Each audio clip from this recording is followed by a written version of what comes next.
Hello, I'm Priscilla Archangel, and my leadership insight for you today is, what's your pace? Earlier this year, I signed up to complete my third half marathon, and it's scheduled in October.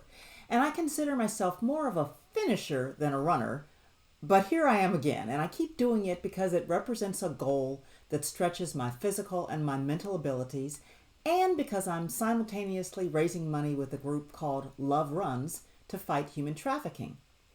Another motivator is that each time I learn from the process of training and running in ways that adds value to other areas of my life. This year I've experienced some setbacks though. I've had some injuries, some sprains, so I consulted a running expert to get some advice. And I really needed to take care of my legs and my ankles and my feet so that I can improve my pace from last year. Because developing and knowing my pace is critical for me to finish well. Now, on race day, I might run out of the starting corral with a burst of energy, fueled by the excitement and the adrenaline of the moment. But for me, that burst is going to last about a half a mile, and then I need to settle into a more consistent pace for the remaining 12.6 miles.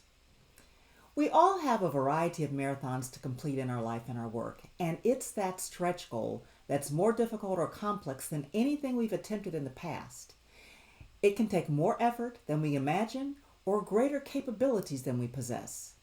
And it's going to require a lot of preparation and work. And we have to determine the right pace to reach the goal. Now, as a leader, that might include transforming a team to improve results. It might be launching a new product or service. It might be improving performance or emotional intelligence or our capabilities. All of this requires a shift from our norm to a new level of behavior, thinking, and leading. So what determines your pace? Most organizations establish annual goals at the start of their calendar year, and then as fall approaches, they're evaluating their progress to determine if they're on course to meet their year-end objectives. So this is an appropriate time to review your pace toward your upcoming goals and consider making adjustments as needed. You have to ensure you have several things. First of all, you need a sense of urgency. Recognize the importance of achieving your goal and the value that that will bring. Otherwise, you can be easily distracted. For example, organizations that are scaling up, trying to mitigate risk, or averting financial loss move with a greater sense of urgency to avoid failure. You need a plan. Your endpoint should be time-bound, tracked, and measured. Determine what you're going to do each day, week, or month in pursuit of your goal, and commit to making progress step by step and adjust it when headwinds or environmental issues threaten your ability to reach the goal. You also need capabilities. Identify the skill sets you need to accomplish your goal. Make an investment in learning and gaining the skills that you may not already possess or that are difficult to acquire. You can hire experts, you can collaborate with others, you can get coaching, and you need to practice routinely. You also need accountability. Now, this should be part of your organization or team goals, requiring the interdependent efforts of a whole group to achieve the goal. You need regular progress reports, you need reviews on the results of each phase, you need encouragement, and frankly, some consequences for failure to fulfill your responsibilities. All of this is important.